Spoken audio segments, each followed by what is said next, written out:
A geisha house, manned by a robotic geisha, experiences a hostage situation that requires the assistance of Section 9. After the crisis is analyzed, Kubota approaches Aramaki and informs him that the Japanese foreign minister was the subject of a military intelligence investigation after showing interest in the Ichino's report, a report outlining the diplomatic and military responses to be used in the event of a national emergency. Due to the sensitivity of the situation, Kubota requests that Section 9 continue the investigation where the first team left off. Togusa discovers that the foreign minister had his cyberbrain exchanged with that of an unidentified intelligence operative working for the American Empire while analyzing the specifics of the hostage situation at the geisha home. Then, Section 9 is successful in preventing the American intelligence agent who is posing as the foreign minister from leaving the nation while in possession of the crucial report. An unidentified hijacker utilizing the recognition code created by the heavy assault multi-ped tank's deceased designer, Takeshi Keigo, causes it to go berserk. The tank moves towards the Nihama city after going on a violent rampage at the testing site, as no terrorist organization has claimed credit and the JSDF is refusing to get involved unless terrorism is the obvious motive. Section 9 is contacted to halt the tank. Due to the tank's ability to connect to the same satellite Sato is using to aim, Sato's effort to shoot the tank is unsuccessful. Toshio Oba, the co-designer of the tank, is being questioned by Togusa and Ishikawa. Togusa questions Oba, who then discloses that Takeshi Keigo, the tank's original creator, was the hijacker.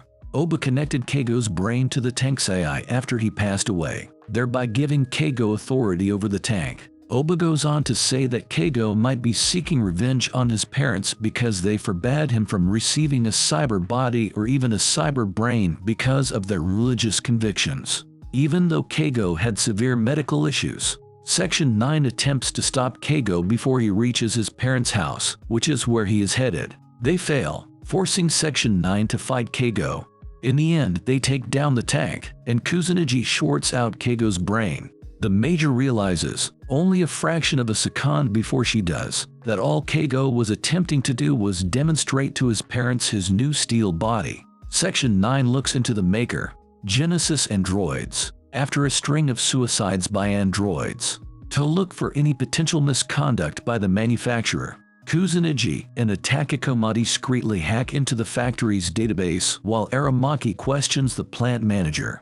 The GA07JL android, also known as the Jerry by its small but devoted audience, turned out to be the model of all the androids. The Genesis Jerry model android was well-liked since it was simple for a customer to customize it to their needs. The plant manager half-jokingly remarks that the Jerris has become dejected because they are no longer in use, but Kusanagi finds that a virus has been inserted into the mainframe, likely by an end-user who sent his Jerry back to Genesis for refurbishing, which infected other Jerris sent in for maintenance and caused them to self-destruct. The offender is ultimately identified by Section 9 as being Marshall McLaughlin, son of the Canadian ambassador to Japan. The team confronts and arrests McLaughlin when the embassy strips him of his diplomatic immunity. They discover that he had fallen so deeply in love with his Jerry that he no longer thought of her as an android, and that he wanted to get rid of the other Jerris so that she would be different. When Yamaguchi, an old friend of Togusa's and a police investigator with the Laughing Man Task Force, calls Togusa to ask to meet him about what he considers strange internal activities by police department superiors, Togusa kills him. At Yamaguchi's funeral, Togusa is approached by Yamaguchi's wife, who hands him an envelope containing a collection of peculiar photos. Togusa examines the pictures and finds that none of them were taken with a camera. As part of his ongoing research, Togusa speaks with a second investigator from the Laughing Man Task Force, who uncannily reveals that the task force is preparing to bug one of the case's main suspects with interceptors, cybernetic surveillance tools. Using their senses, the interceptors can continuously monitor the subject's oral and visual input. Togusa concludes that the Laughing Man Task Force members were unlawfully bugged for monitoring with these gadgets. Shortly after, Section 9 begins to leak details concerning the illegal use of the interceptors. which prompts the police commissioner to convene a press conference to discuss the developing controversy. The commissioner openly disavows any guilt, placing the blame squarely on Kunihiko Nibu, the leader of the Laughing Man Task Group, and announcing Nibu's immediate retirement. Section 9 believes that the police detectives looking into the Laughing Man case are using their main suspect, Nanao, a former Serrano genomics programmer with a questionable anti-corporate record, as a front to conceal some kind of higher-level wrongdoing. To catch Nanao in the act, Aramaki instructs Section 9 to begin round-the-clock surveillance on him, but the hacker is assassinated before he can be hauled in for questioning. In a different location, Kusunoji meets with her friend Kuruden, a nurse, to use her external memory device to research the Laughing Man case. Nevertheless, the Laughing Man hacks the cyber brain of one of the present policemen just before the police superintendent general is due to speak about the interceptor incident and the Laughing Man case. The superintendent general must reveal the truth, according to the Laughing Man, or else, once the Laughing Man threatens to kill him, the superintendent press general's conference swiftly turns chaotic. Kusunoji believes that the police units tasked with watching the event have been infected with a virus by the Laughing Man. The antivirus team at HQ works feverishly to create a vaccination to ward against it as Section 9 personnel struggle to get the superintendent general to safety.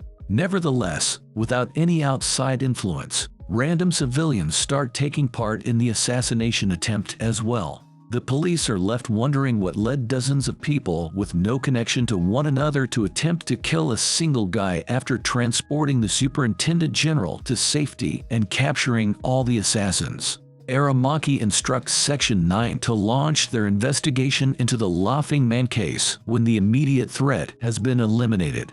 The Genoma revolutionary leader Marcello Giardi has been traveling to Japan every 5 months, according to the Ministry of Home Affairs. Drug trafficker Giardi is among the most wanted individuals in the world. He has been targeted for assassination a total of 6 times by commandos from the United States Delta Force and the United Kingdom Special Air Service SAS, yet he has escaped each attempt. After the most recent unsuccessful assassination attempt, Section 9 is requested to follow Giardi back to Japan to find out why he has been traveling there.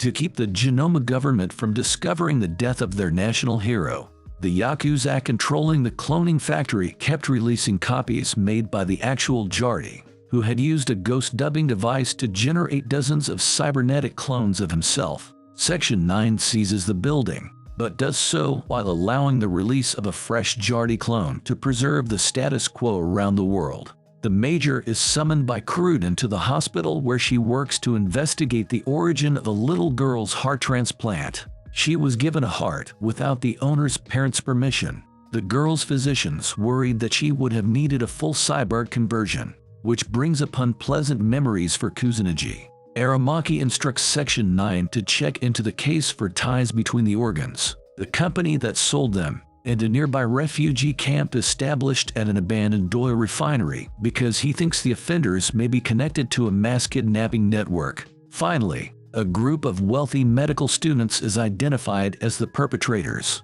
Kusunoji chooses to intimidate and humiliate the students before capturing them by disguising himself as a homicidal Yakuza enforcer. Kusunoji visits a chat room devoted to the Laughing Man using her online persona.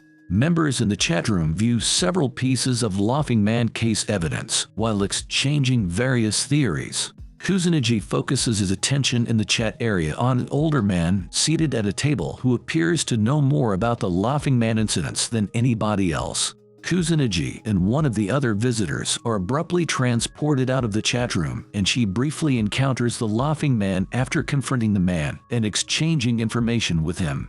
After moving to Japan, former U.S. Imperial Navy petty officer turned serial killer Marco Moretti has been killing women by tearing the flesh off their torsos and wrapping it around a t-shirt for the past 2 months. U.S. CIA agents have been sent to Japan, presumably to aid Section 9 in their mission to find and capture Moretti before he can launch another attack. Ishikawa hacks into the CIA database after the CIA officers fail to express surprise at the case's new developments. He discovers that Reddy was a member of a commando team from the American Empire that was sent into the South American jungles to carry out a covert operation to weaken an enemy's resolve to fight by using terror tactics like executing civilians alive. The, a former JGSDF ranger who has witnessed the atrocities of the CIA operation firsthand, vows to stop Reddy using any means necessary. But his actions during the case raised concerns that he could try to kill Reddy rather than have him arrested. But the CIA wants this to happen since Reddy is the only person who can connect them to the jungle operation. As Batu learns where Reddy is hiding in the sewers, they engage in a run-and-gun fight. During the chase, Batu has vivid recollections that alternate between the steamy jungle and the damp sewers, where he first faced Reddy. Reddy asks Batu to kill him when he finally gets to corner him. Batu, on the other hand, is a law enforcement officer first, therefore he decides to arrest Reddy. The CIA agents are compelled to take Reddy home with them when things didn't work out as they had hoped. Classified information was stolen from the database of the Ministry of Health, Labor, and Welfare, according to Section 9, which tracked the attack. The hack job came from a center that provides care for patients with cyber-brain closed-shell disease. As Togusa travels undercover to investigate the social welfare facility, the facility's managers exhibit suspicious behavior right away. Before he can analyze the significance of this information, Togusa is discovered. At the same time, the facility's security system unexpectedly goes online, and Section 9 databases are subsequently hacked, forcing Kusanagi and Batu to make an emergency insertion to evacuate Togusa.